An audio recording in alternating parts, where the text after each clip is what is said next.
lugar, amados. Aleluia.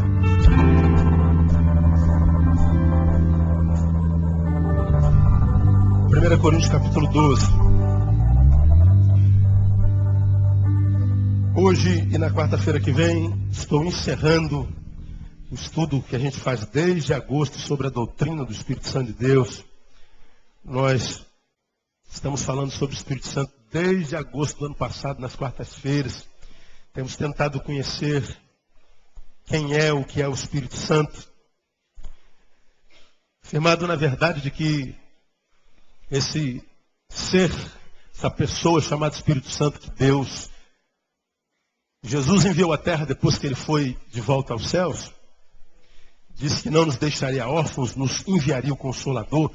Esse terceira pessoa da Trindade é quem pelo Pai foi enviado à igreja para que possibilitasse a convivência na divergência. Foi o Deus Espírito Santo enviado com o ministério de promover a comunhão.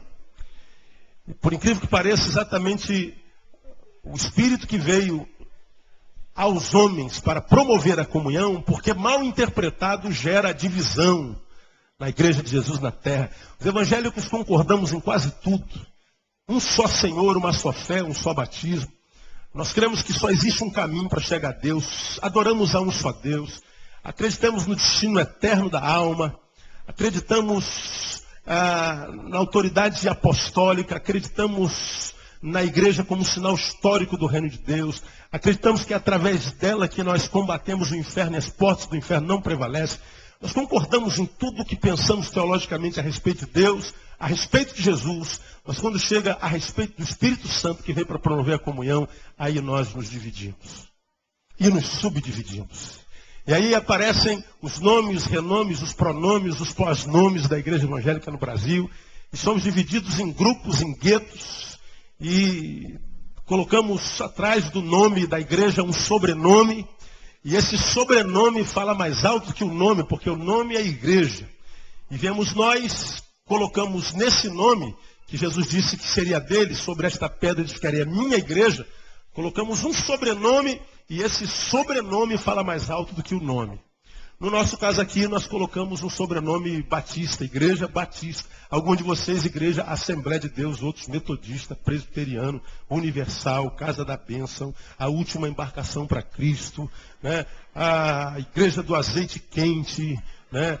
Igreja da Vara de Moisés que comeu a vara de Faraó.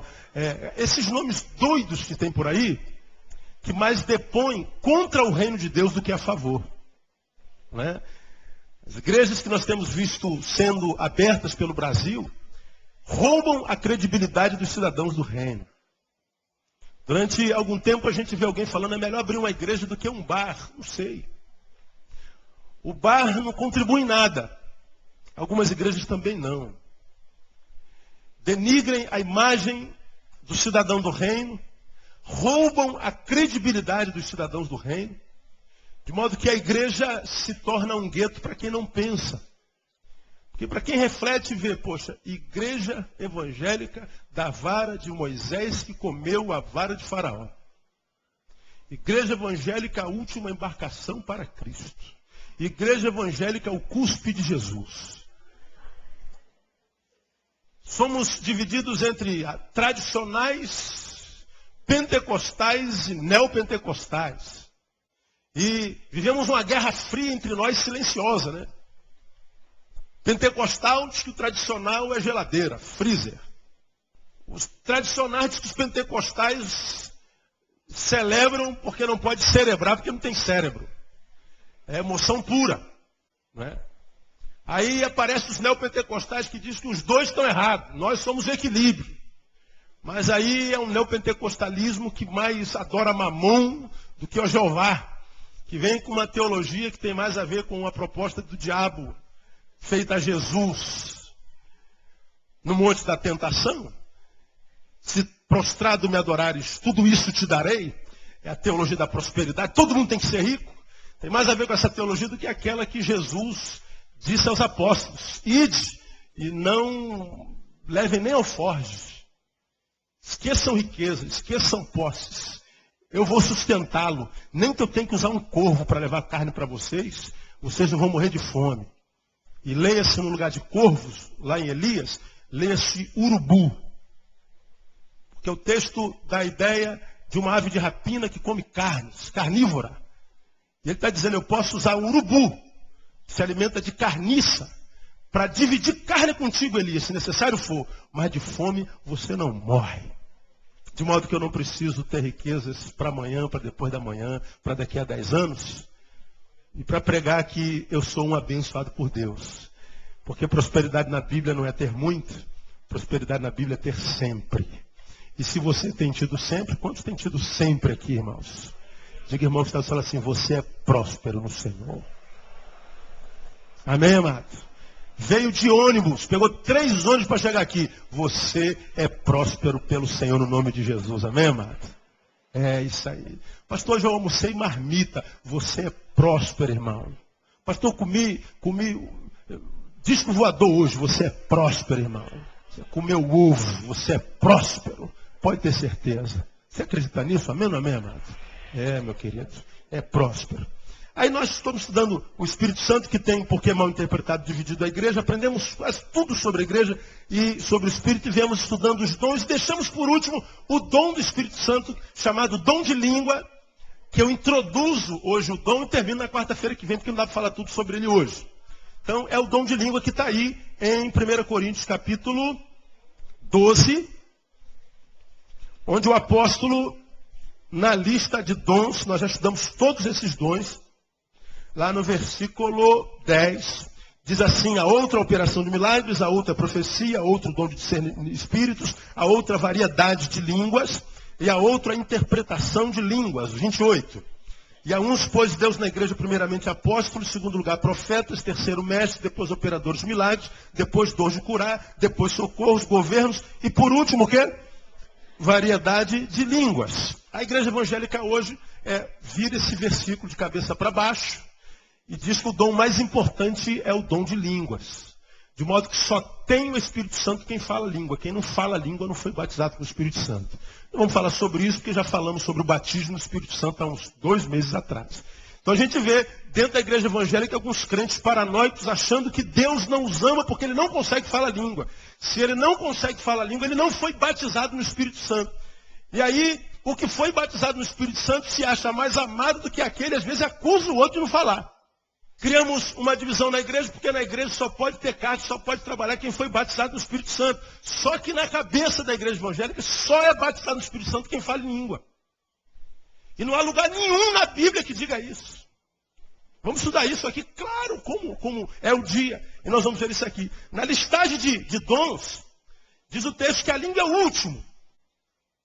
É a última coisa. Última. Mas vamos entender o que é o dom de língua à luz da palavra de Deus. Quando diz aí variedade de línguas, a palavra língua tem 2 traduções no Novo Testamento. Aqui é a palavra glossolalia, variedade de línguas, falar línguas, é traduzido por uma só palavra. Glossalalém. Glossa é a palavra que traduz língua, esse órgão que você tem dentro da boca. Você tem uma língua dentro da boca, amém ou não amém? Pois bem, esse órgão você já aprendeu. É o único órgão no nosso corpo que tem contato com o inferno. Está escrito lá em Tiago. A Bíblia diz que esse órgão é inflamado pelo inferno. Com ele, glorificamos a Deus. E com ele fazemos o quê? Amaldiçoamos o nosso irmão. Então é o único órgão que a Bíblia diz pela boca do apóstolo Tiago que tem contato com o inferno. Ele é inflamado pelo inferno. E é exatamente nessa glossa que o dom se manifesta. Vai captando aí. Em 1 Coríntios 2,10, como nós vimos, e 28, está aí a palavra glossa. Como também em Atos capítulo 2. Volta um pouquinho para Atos capítulo 2. O que aconteceu em Atos capítulo 2? Quem se lembra? O dia de Pentecostes. O que aconteceu no dia de Pentecostes? Foi o dia da descida do Espírito Santo. Espírito Santo que foi prometido lá no último versículo de Lucas, né? Ficai, porém, em Jerusalém, ou seja, não saiam de Jerusalém, não saiam para pregar, não tentem fazer a minha obra sem receber revestimento de poder do alto. Não saiam para fazer a obra de Deus sem o poder de Deus, porque senão vocês vão quebrar a cara. Não saiam de Jerusalém até que do alto vocês sejam revestidos de poder. Aí a promessa é cumprida onde? Aí, no dia de Pentecostes.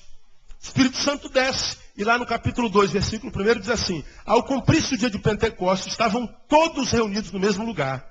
De repente veio do céu um ruído, como que de um vento impetuoso, e encheu toda a casa onde estavam sentados. E lhes apareceram o que? Leiam.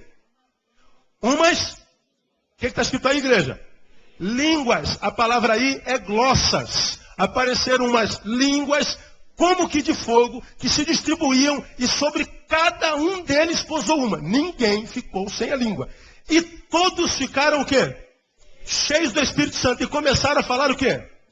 Noutras glossas, línguas conforme o Espírito Santo lhes concedia que falasse. Aqui está o versículo que o que crê que quem é batizado no Espírito Santo fala em língua, está esse versículo. Todos receberam a glossa, uma língua como que de fogo, cada um recebeu uma língua visível, formato de uma língua, mas como que de fogo, uma labareda de fogo. E quando eles ficaram cheios do Espírito Santo, eles começaram a falar noutras glossas conforme o Espírito Santo falava. Então, daqui criou-se uma doutrina. Todo mundo que é batizado no Espírito Santo fala a língua, como essa gente aqui falou em Atos capítulo 2. Então, se você não fala a língua, então você não foi batizado nesse Espírito Santo. Vamos ver se isso é o que diz a Bíblia. Mas, tem uma outra palavra. A primeira palavra é glossa. A segunda palavra, que traduzido também da língua, no grego, é a palavra dialectos. De onde vem a palavra portuguesa dialeto. Onde é que está a palavra dialeto na Bíblia? Atos, capítulo 2. Mesma coisa aí, no dia de Pentecostes. No versículo 3, desapareceram umas línguas, glossas. No versículo 4, todos ficaram cheios do Espírito Santo. Começaram a falar noutras glossas. E habitavam então em Jerusalém judeus, homens piedosos, todas as nações que há debaixo do céu. Ouvindo-se, pois, aquele ruído, ajuntou-se a multidão. E estava confusa, porque cada um os ouvia falar o que? Na sua própria dialeto. Aí já aparece uma outra palavra no original grego. Aí já não é mais a palavra glossa. Cada um os ouvia a falar no seu próprio dialeto. No seu próprio dialeto. Todos pasmavam, se admiravam, dizendo uns aos outros: pois que? Não são galileus todos esses que estão falando? Como é, pois, que os ouvimos falar cada um na nossa própria língua em que nascemos? Língua em que nascemos. Nós, partos, contem comigo aí. Eu vou falar uma nação, você conta, ok? Vamos lá.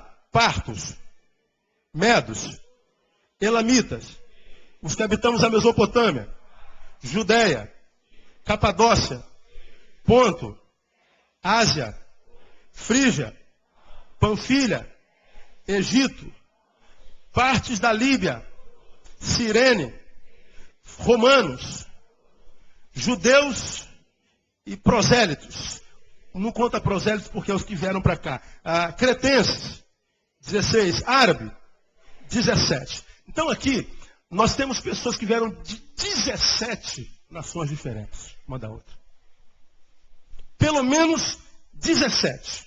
No versículo 11, diz lá: cretenses, árabes, ouvimos-los falar em nosso quê? Línguas. Falar das grandezas de Deus. Aí é a palavra dialeto. Então, quando se fala em língua no Novo Testamento, tem duas palavras que traduzem a mesma palavra. Uma é glossa, essa língua que alguns têm pequenininha, outros têm grande a beça, não é? Que a Bíblia diz que é inflamada pelo inferno. E tem a palavra dialetos, que traduzido para o português é idioma.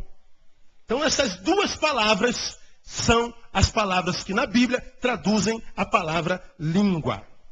Muito bem. Qual é a função do dom? Aonde a gente vê o uso dessa língua? Para que Deus dá esse dom à igreja? Fica claro na Bíblia. Nesse Atos capítulo 2, versículo 11 também. Cretenses, árabes, ouvimos-nos em nossas o quê? Línguas. Ouvimos o quê? Falar do quê, igreja? Das grandezas de Deus. Quando é que Deus dá o dom de línguas? Para que, através dessas línguas, nós possamos falar das grandezas de Deus. Atos 10. Passa um pouquinho aí. Atos 10. É o episódio quando Pedro prega na casa de Cornélio, primeira vez que um gentio é batizado, é alcançado pelo dom de língua. Atos 10, 46. Vamos ler o 45. Os crentes que eram de circuncisão, ou seja, os judeus, todos quantos tinham vindo com Pedro, maravilharam-se de que também sobre os gentios se derramasse o dom do Espírito Santo. Porque os ouviam falar o quê? Línguas e que mais? Magnificar a Deus. Eles falavam língua e magnificavam a Deus. Lá atrás, falar das grandezas de Deus. E aqui, magnificar a Deus. Agora, passa mais um pouquinho, vamos a Atos 19. Atos 19. É a outra vez, terceira e última vez, em que o dom de língua aparece na Bíblia, com os crentes de Éfeso. 19:4. Mas Paulo respondeu: João administrou o batismo do arrependimento, dizendo ao povo que cresce naquele que após ele havia de vir, isto é, em Jesus. Quando ouviram isso, o que aconteceu? Foram batizados em nome de Jesus. E havendo Paulo imposto as mãos, veio sobre eles o Espírito Santo e falavam em línguas e profetizavam. Então perceba aqui comigo. Todas as vezes que a Bíblia relata alguém falando em língua, esses três textos, nunca diz que ele falou a língua pela língua, mas a língua vinha acompanhada de alguma coisa. Primeiro, falar das grandezas de Deus. Segundo, magnificar a Deus. Terceiro, profetizar, ou seja, revelar a vontade de Deus. Nenhum dom na Bíblia Sagrada, como nós aprendemos ao longo dessa história, existe apenas para o indivíduo. Todo dom, quando ele é manifestado no corpo, primeiro ele é para a edificação do corpo, e todo dom Deus me dá a fim de que eu use a favor do outro. Esse dom tem uma conotação diferente, nós vamos aprender mais adiante. Mas toda vez que o dom é usado na coletividade, esse dom vem para a edificação do corpo, e quando vem para a edificação do corpo, ele vem revelando as grandezas de Deus, magnificando a Deus e profetizando ou revelando, anunciando as coisas de Deus. Aprendemos quais palavras que traduz língua e o uso da língua. 3. Onde se manifestou o dom? Quais lugares da Bíblia acontecem a manifestação do dom? O primeiro, no dia de Pentecostes, que nós já lemos. Desceu aquelas línguas como que de fogo sobre cada um. Todo mundo começou a falar em línguas. Houve um rebuliço. 17 nacionalidades presentes. E digamos que aqui tenhamos 17 nacionalidades. Eu estou pregando em português. Mas o Davi, ele é americano, fala o que é mesmo americano? Inglês. Está do lado da Bruna, que é italiana. Está do lado do Rodrigo, que é russo. Está do lado da Creuza, que fala o quê? Árabe. E eu estou aqui pregando em português. Digam para mim, o que aconteceu lá? Paulo pregou das grandezas de Deus. E o que aconteceu lá? O Davi, que falava inglês, o que aconteceu com o Davi? Entendeu o que eu preguei? Sim ou não? Tudinho. E a Bruna, que era italiana, entendeu tudo que eu preguei? Mas eu preguei em que língua? Português. E ela é italiana, entendeu tudinho. O outro é russo, entendeu tudinho? Entendeu. A outra fala o árabe, entendeu tudinho. E não só isso. A Creuza, que é árabe, chega perto do Davi, que é americano, fala assim, cara, ô Davi, você está entendendo o que esse cara está falando aí? Rapaz, estou entendendo. Mas ele não está falando em português, ele não é judeu. Como é que nós estamos entendendo a nossa própria língua? Não só entenderam o que eu preguei, como eles conversavam entre si. Eles compartilhavam entre si, mas ele é judeu, como é que nós entendemos na própria língua em que nascemos? Como é que pode uma coisa dessa? No dia de Pentecostes foi assim. Aí, quando a gente vai no original, que fala sobre o dom, a Bíblia fala assim, variedade de línguas. Em lugar nenhum na Bíblia Sagrada tem a palavra estranha. E se você tem a versão Ferreira de Almeida, que é tradução da tradução holandesa reformada, você pode olhar que onde aparece a palavra estranha está em itálico. Quem tem a versão Ferreira de Almeida, dá uma observadinha aí. onde aparece lá, falarão línguas estranhas. Qualquer versão que tem língua estranha, a palavra estranha está em itálico. Por que que na versão, a única versão que tem, Ferreira de Almeida, aparece a palavra estranha em letra itálica, diferente das demais? Sabe por que está em itálico? Toda vez que na versão de Almeida aparece uma palavra em itálica, essa palavra em itálica revela que o tradutor não encontrou uma palavra adequada para pôr no lugar. Ele não conhecia a palavra. E essa é a versão mais antiga. Como a Bíblia tem novas versões e novos manuscritos foram achados, descobriu-se que em lugar nenhum a palavra estranha tem no original. De modo que o dom tem por nome variedade de línguas. E não línguas estranhas. A palavra estranha não tem no original em lugar nenhum. Quem tem a versão antiga de João Ferreira de Almeida, pode ver, a palavra estranha está em itálico. Vai lá em 1 Coríntios capítulo 13, aparece a palavra caridade. A palavra caridade não aparece em lugar nenhum em 1 Coríntios, aparece a palavra amor. Então o dom não é o dom de língua estranha, é o dom de variedade de línguas. Mas não tranca a tua comunicação, não, filho. Esse pastor Batista vai falar que não existe o dom de línguas. Calma, deixa eu chegar lá. Né? Usa de sabedoria. Né? Então no Pentecoste aconteceu. Então no Pentecoste, ao invés de acontecer o fenômeno de a língua se tornar estranha, o que aconteceu então? A língua se tornou clara. Comum. Acabou a divisão da nacionalidade. Acabou os efeitos de Babel no dia de Pentecostes. O que aconteceu em Babel? Diz que a corrupção do homem e a soberba do homem ficou tão grande, e eles disseram, vamos construir uma torre que o cume toque aonde? Quem se lembra? No céu. Queremos erigir um monumento que perpetue o nosso nome.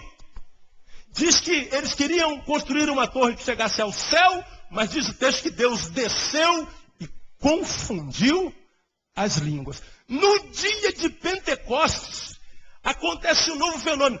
Deus desce de novo, e o que Deus faz no dia de Pentecostes? Acaba com o efeito de Babel. Porque o efeito que o Espírito Santo produz é aquele que a soberba, é diferente daquele que a soberba produz. É diferente daquele que a ganância produz. Que é a divisão, a disputa, a competição, a autoexaltação manifesta em Babel. No dia que Deus desce de novo, ele desce e diz assim, o meu Espírito vai acabar com isso. Vocês vão ter um só Deus, uma só fé, um só Senhor, um só Espírito. Vocês vão ser um povo só no Senhor, pelo Espírito Santo de Deus. Isso é o fenômeno Pentecostes. Não tem língua estranha, pelo contrário, as línguas estranhas acabam ali. Quando é que acontece outra vez o fenômeno? Atos capítulo 10. Volta um pouquinho para Atos capítulo 10.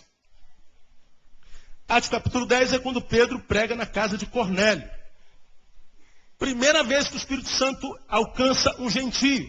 Judeus não falavam com gentios. E a casa de Cornélio foi para onde Deus mandou a Pedro, depois que ele teve a visão daquele lençol, de animais impuros. Eu não posso comer nada disso porque isso é impuro. Não chame impuro o que Deus santificou. Depois ele tem uma visão e um varão leva até a casa de Cornélio.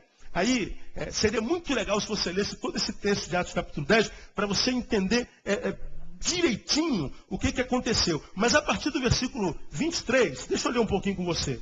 Pedro, pois, convidando-os a entrar, os hospedou. No dia seguinte levantou-se, partiu com eles alguns irmãos dentro de Jope e o acompanharam. No outro dia entrou em Cesareia e Cornélio os esperava, tendo reunido os seus parentes e amigos mais íntimos. Quando Pedro ia entrar, veio Cornélio ao encontro, prostrando-se a seus pés, o adorou. Mas Pedro ergueu, dizendo, levanta-te, que eu também sou homem. E conversando com ele, entrou e achou muitos reunidos. E disse, olha o que Pedro diz, vós bem sabeis que não é lícito a um judeu ajuntar-se ou chegar-se a estrangeiros.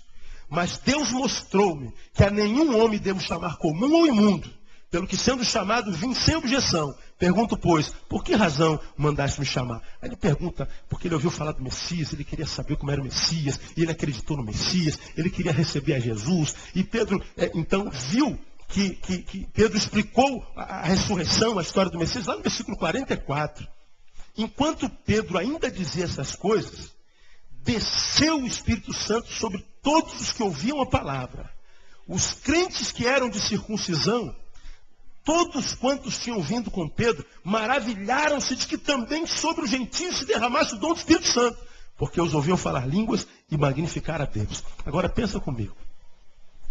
Pedro chega na casa de um gentio, e é a primeira vez que um judeu fala com um gentio.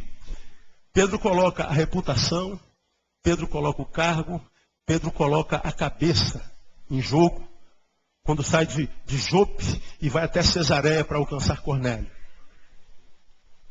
E ele teve problema com a igreja, ele teve que se explicar em Atos capítulo 15, porque ele entrou na casa de um gentio.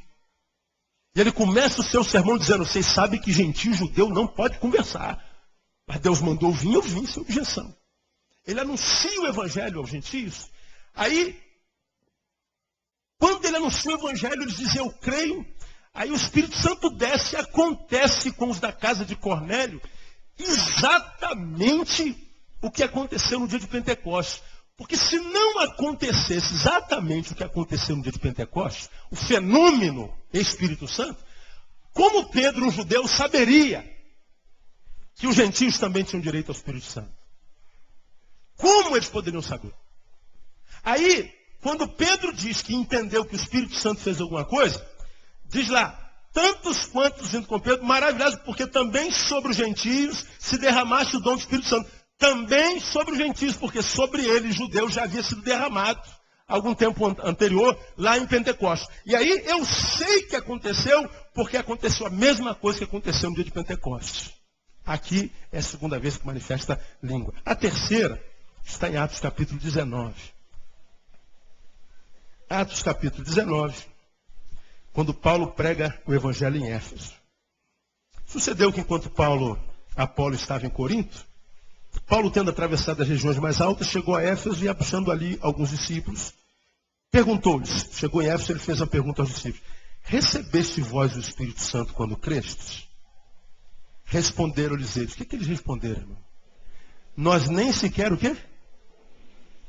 Ouvimos falar que existe o Espírito Santo. O que você está falando, Pedro? O que é esse negócio de Espírito Santo? Eu não sei nem o que você está falando. O que é isso aí que eu nunca ouvi falar? Não, eu nunca ouvi falar. Aqui em Éfeso eu nunca ouvi falar. Não. Aí, tornou-lhes ele: em que foste batizados então? Eles disseram: no batismo de João. Mas Paulo respondeu: João administrou o batismo do arrependimento, dizendo ao povo que cresce naquele que após ele havia de vir, isto é, em Jesus. Quando ouviram isso, foram batizados em nome do Senhor Jesus. Havendo-lhes Paulo imposto as mãos, o que aconteceu? Veio sobre eles e falavam línguas, profetizavam. Aqui foi a terceira vez que aconteceu a manifestação do dom. Agora perguntem para si e respondam-se a si mesmos: por que os de Éfeso não tinham ouvido falar ainda do Espírito Santo? O fenômeno Pentecostes foi quase que mundial. Por que não aconteceu em Éfeso? Por uma simples razão. Por que os de Éfeso não sabiam do que estava acontecendo? Eu devia ter trazido uma transparência, mas a transparência não ficou pronta. É porque de Jerusalém a Éfeso, onde Paulo estava, o Pentecostes aconteceu em Jerusalém. Éfeso dista de Jerusalém 960 quilômetros. 960 quilômetros. É quase daqui a Brasília, que são 1000. Se você entrar no teu carro zero e for de carro para Brasília, quanto tempo você leva até Brasília? Quanto? 15 horas andando bem, não é? Vamos colocar 18. 18 horas de carro. Agora, sem carro, quanto tempo você acha que Paulo levava para chegar em Éfeso? 24 horas, então. Sem carro é 24 horas, né, pastor? Se de carro é 18. Você acha que lá em Éfeso ele estava olhando o pão Pentecostes pelo satélite, vendo o que estava acontecendo entre as nações no Pentecostes? Tinha televisão para eles? Tinha rádio walkie-talkie? Tinha sinal de fumaça? Tinha telefone celular? Como é que a notícia corria de uma cidade para outra? Sabe quanto tempo uma carta levava de Jerusalém a Éfeso? 36 dias. Como é que os de Éfeso poderiam ter notícias cabais, fresquinhas do que aconteceu? Eles não sabiam o que era. Quando você olha no mapa, onde se manifestou o dom, o Pentecostes aconteceu em Jerusalém. Está lá, Atos capítulo 2. Depois aconteceu na casa de Cornélio. Da casa de Cornélio a Jerusalém, Cesareia, não é a Cesareia de Filipe, é a Cesareia da Palestina, que por incrível que pareça, a Cesareia de Filipe é na Palestina, e a Cesareia de Palestina não é na Palestina. Do lugar onde aconteceu a descida do Espírito Santo até Cesareia de Palestina são 460 quilômetros. Um dom se manifestou em Jerusalém, Pentecostes, o outro dom em Éfeso, 960 quilômetros. O outro dom em Cesareia, a 450 quilômetros. E o outro aconteceu na igreja de Corinto, que de Jerusalém dista 1080 quilômetros. Aí você fala assim, pastor, por que tem esse problema geográfico? Meu irmão, se quando o Espírito Santo desceu nos lugares chaves, que não mais em Jerusalém, nesses lugares, Cesareia, Corinto e Éfeso, não acontecessem os mesmos fenômenos que aconteceram em Pentecostes, não haveria maneira alguma dessas pessoas terem a certeza se o Espírito Santo já havia descido, porque nem frutos do Espírito eles podiam conhecer, porque sequer o Espírito Santo eles conheciam. Então a única forma de se reconhecer que o Espírito Santo havia descido era pelo fenômeno que a descida causava. Não havia outra forma. De modo que ali, pelos fenômenos, os conhecereis. Mas em Jesus, o que acontece mesmo? Pelos que, irmãos? Frutos. Os conhecereis, não é mais pelos fenômenos. Fenômeno não é mais o que testifica a ação de Deus como sendo a ação de Deus. É pelos frutos. Quer saber quem é de Deus? Olha os frutos. Não adianta falar língua, se você usa essa língua, diz que é de Miguel, de arcanjo, de Gabriel, mas se essa mesma língua você fala mal do seu irmão. Não adianta dizer que você é batizado no Espírito Santo 15 vezes, mas se você deve o pão francês para o padeiro, seu caloteiro. Se você tem um gato em casa, não adianta falar que você é batizado no Espírito Santo e falar a língua de todos os anjos, mas você não sabe falar a língua do seu filho, da sua esposa. Você é péssimo em comunicação. Mas, hoje, nós nos escondemos atrás do fenômeno dom. Porque eu enrolei a língua, eu tremi, então fui batizado, eu até caí no poder. Mas quando levantou melhor? Levantou nova criatura? Levantou melhor pai, melhor mãe, melhor filho? Melhor cidadão? Levantou melhor vizinho? Levantou melhor ovelha, mais submisso? Levantou melhor pastor? Os frutos da tua queda no poder fizeram com que o poder humano que coordena a tua vida fosse diminuído? Não, pastor. Você caiu em qualquer poder, menos do Espírito Santo, meu irmão. De modo que o testifica hoje, o batismo com o Espírito Santo não é um fenômeno. Lá aconteceu para que, se não tivesse acontecido, como saber? Se estamos num lugar tão distante. 450, 960, 1080 quilômetros de distância um do outro. Ali foram os lugares onde os dons se manifestaram. Mais 5 minutinhos. Corinto foi a única igreja no Novo Testamento onde aconteceu a manifestação do dom. As outras 3 aconteceram lá no dia de Pentecostes, era uma festa da religião judaica. A outra aconteceu em Éfeso, pessoas que já tinham ouvido a palavra pela boca de João Batista e já tinham descido as águas, mas não sabiam que era o Espírito Santo. O outro foi na casa de Cornélio, quando Deus estava não só batizando Cornélio, mas quebrando o jugo da religião num apóstolo que viria a ser líder dos apóstolos, Pedro. Agora, em igreja, a única igreja onde o dom se manifestou foi na igreja de Corinto. Aí eu quero terminar hoje mostrando para você rapidinho, abre a tua Bíblia em 1 Coríntios, que igreja é essa? A única privilegiada no Novo Testamento com a manifestação do dom. Absolutamente nenhuma igreja no Novo Testamento tem a manifestação do dom, senão só a igreja de Corinto. Que igreja é essa. 1 Coríntios capítulo 1, 10 a 13. Rogo-vos, irmãos, em nome de nosso Senhor Jesus Cristo, que sejais concórdios no falar, que não haja dissensões entre vós, antes sejais unidos no mesmo pensamento, no mesmo parecer. Pois a respeito de vós, irmãos meus, fui informado pelos da família de Cloé, que há contendas entre vós. Quero dizer com isso que cada um de vós diz, eu sou de Paulo, eu sou de Apolo, eu sou de Cefas, ou eu sou de Cristo. Será Cristo que está dividido? Pois Paulo foi crucificado por amor de vós, ou foste vós batizados em nome de Paulo? Dou graças a Deus que a nenhum de vós batizei, senão a Crispo e a Gaio. Paulo está dizendo aqui, tenho ouvido falar que vocês se tornaram uma igreja dividida. Nós obedecemos só o pastor Neil. Nós não obedecemos só o pastor Denilson. Nós não, só o pastor Isaías. Nós somos do pastor Cesarino, que é do Reteté. Não, nós somos da pastora Márcia, só obedecemos mulheres. Aí aquela igreja está dividida. Acontece isso hoje em igreja evangélica, irmão? Tem divisão dentro de igreja? A igreja de Corinto era assim.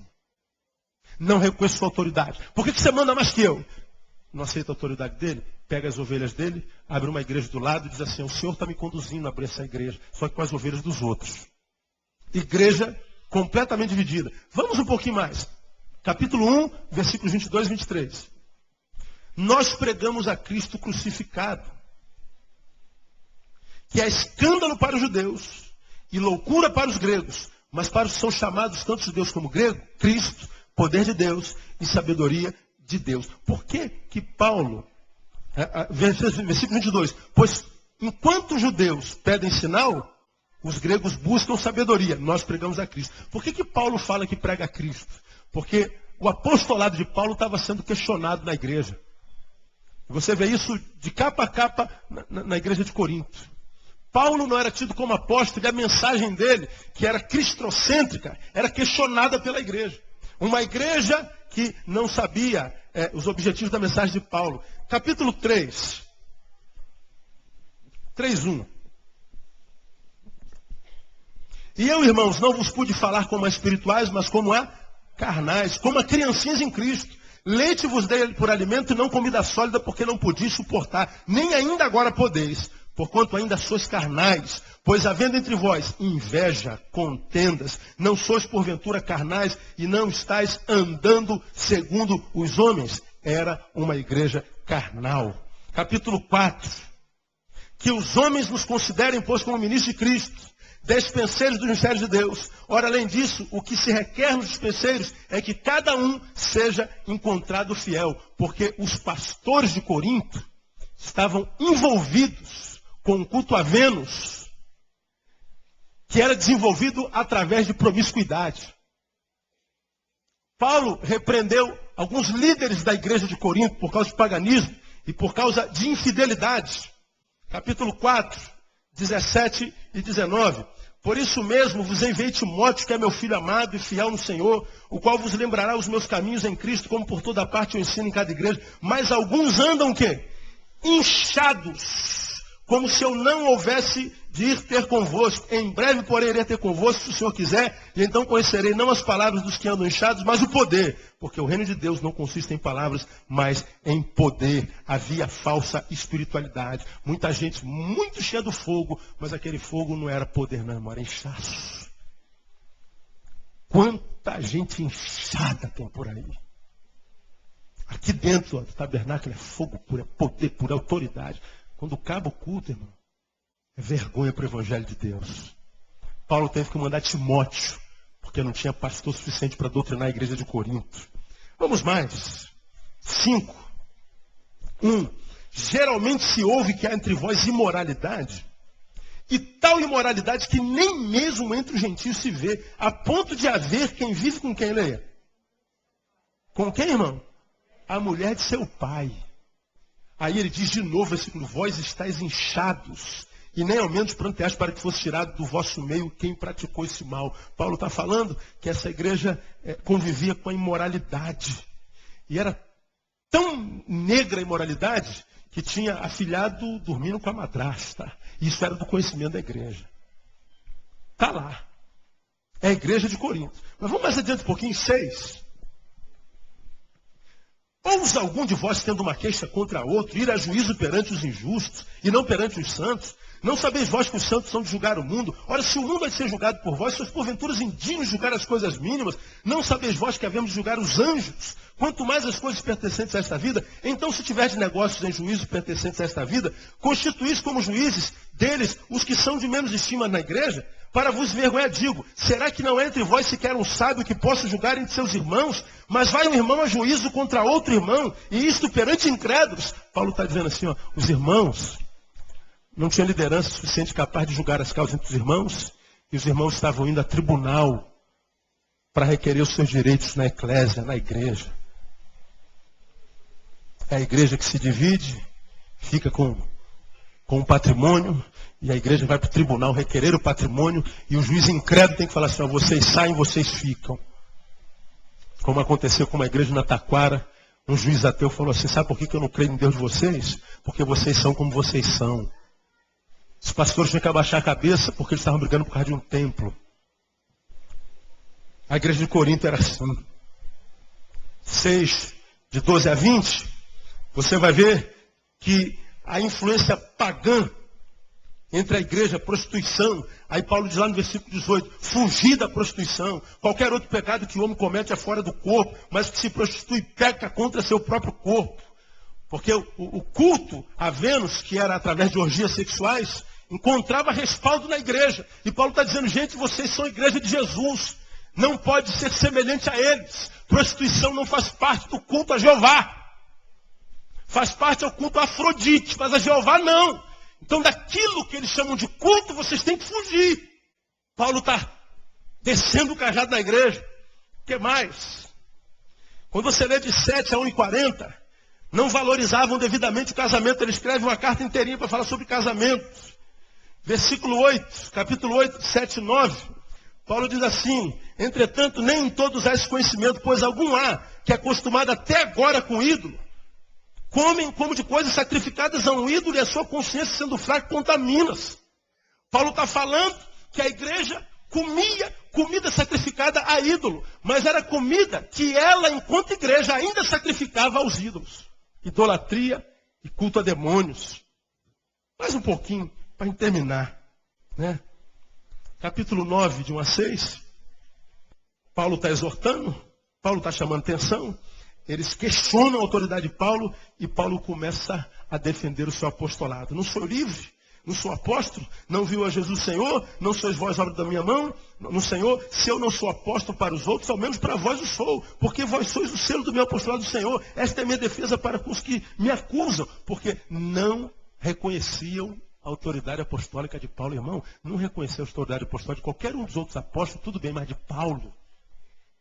A igreja não reconhecia. No capítulo 11, 17 a 22. Nisto, porém, que vou dizer-vos, não vos louvo, porquanto vos ajuntais, não para melhor, mas para pior. As pessoas iam para a igreja, ao invés de saírem melhor, saíam o quê? Acontece isso hoje no Brasil, não? Pessoas se convertem pior, acontece isso? Pessoas se convertem, fica antipática, fica feia, antissocial, sem graça. Aí Paulo está dizendo, vocês se tornaram uma igreja nas quais as pessoas vêm e se tornam pior. Agora ele diz mais lá, porque antes de tudo, ouço que quando vos ajuntar na igreja, há entre vós dissensões, em parte eu creio. Até importa que haja entre vós facções para se aprovar e se torne manifesto entre vós. De sorte que quando vos ajuntar de um lugar, não é para comer a ceia do Senhor. Porque quando comeis, cada um toma antes de outro a sua própria ceia, e assim ficam com fome, e o outro se embriaga. Você imagina, irmão, a gente está aqui na celebração da ceia, aí o pessoal voa no pão, come e mata a fome. Aí o outro fala assim, não chegou pão aqui, é por causa do guloso aqui, comeu tudo. O cara corre no vinho, toma vinho, e diz o texto que acontece com ele?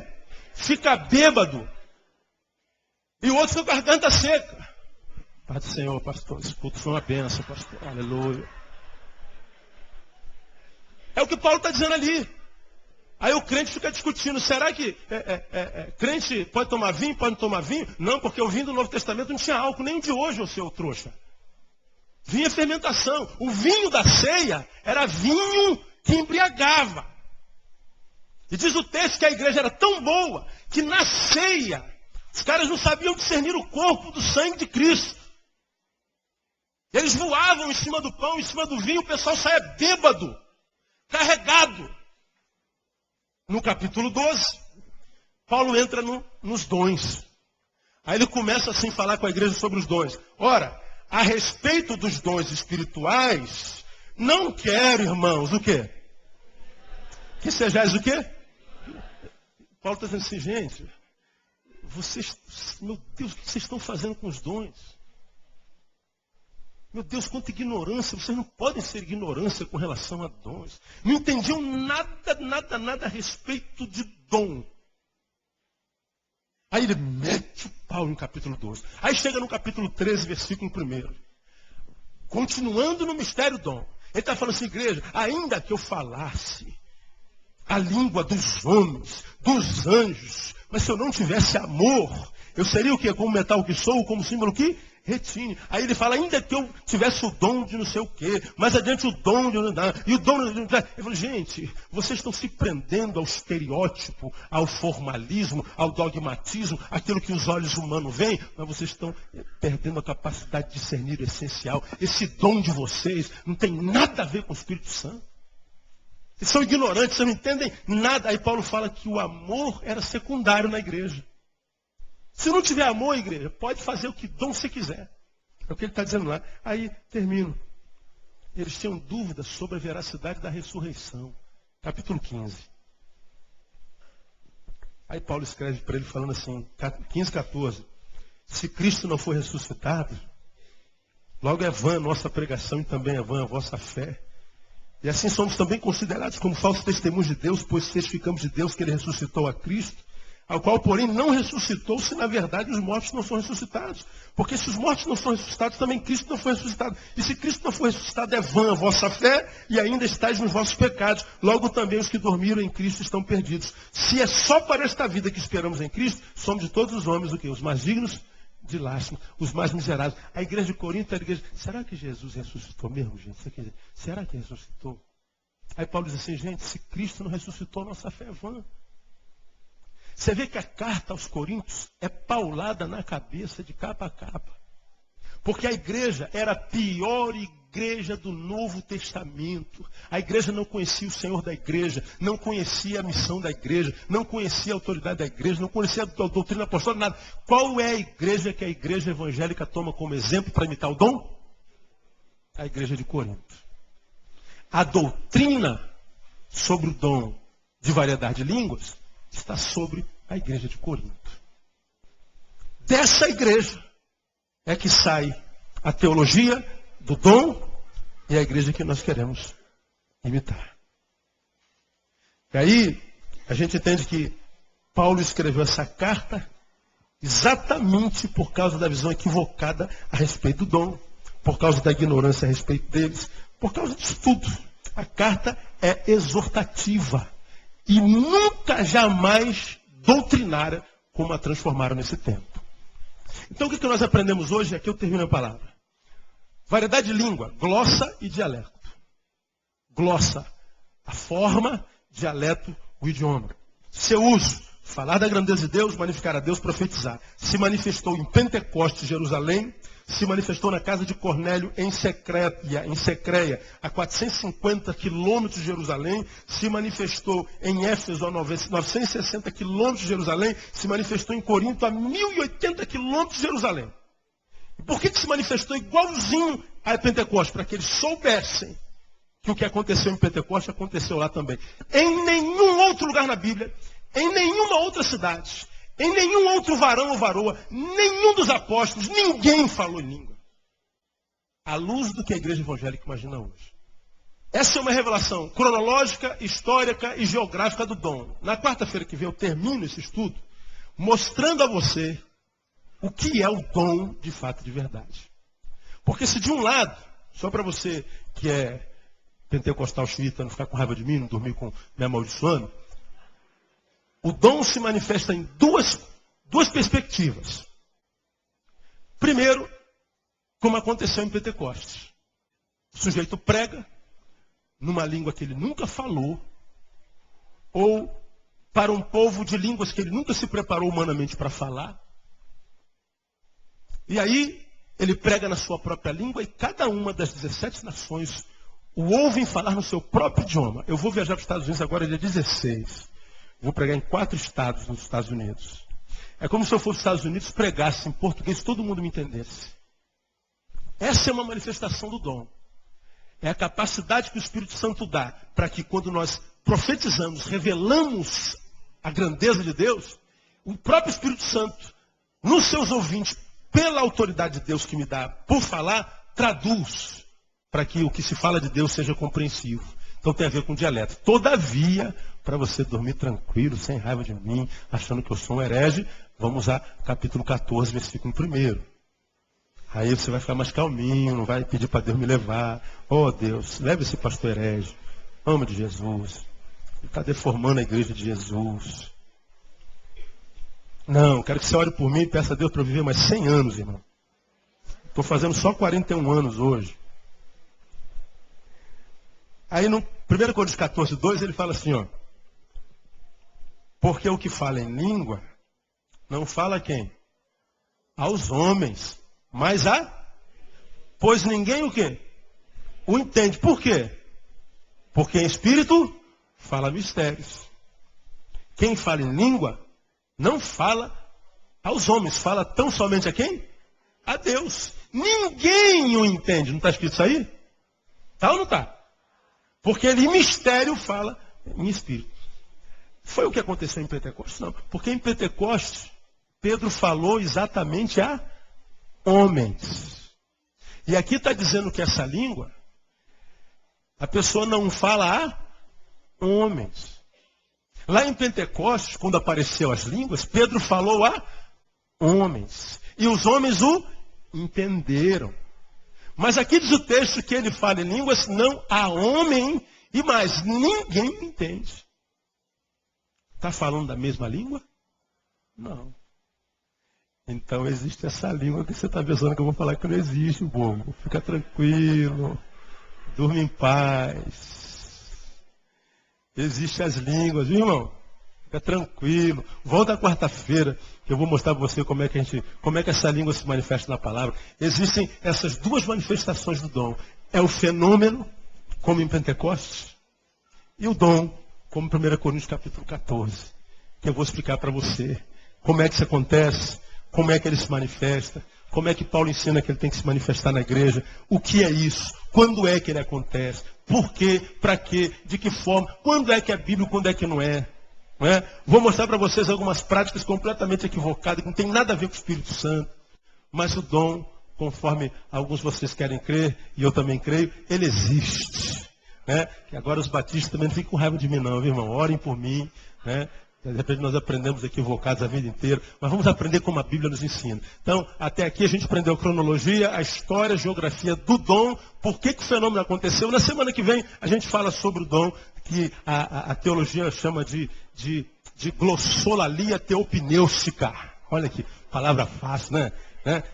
Glossolalia teopnêustica. Os teólogos gostam de complicar, igual o médico, né, cara? O médico vai falar de dor de cabeça, usa cefaleia, não sei das quantas, usa as palavras que a gente não entende nada, né? Mas o que é glossolalia teopnêustica? A gente vai aprender na quarta-feira que vem, fique tranquilo.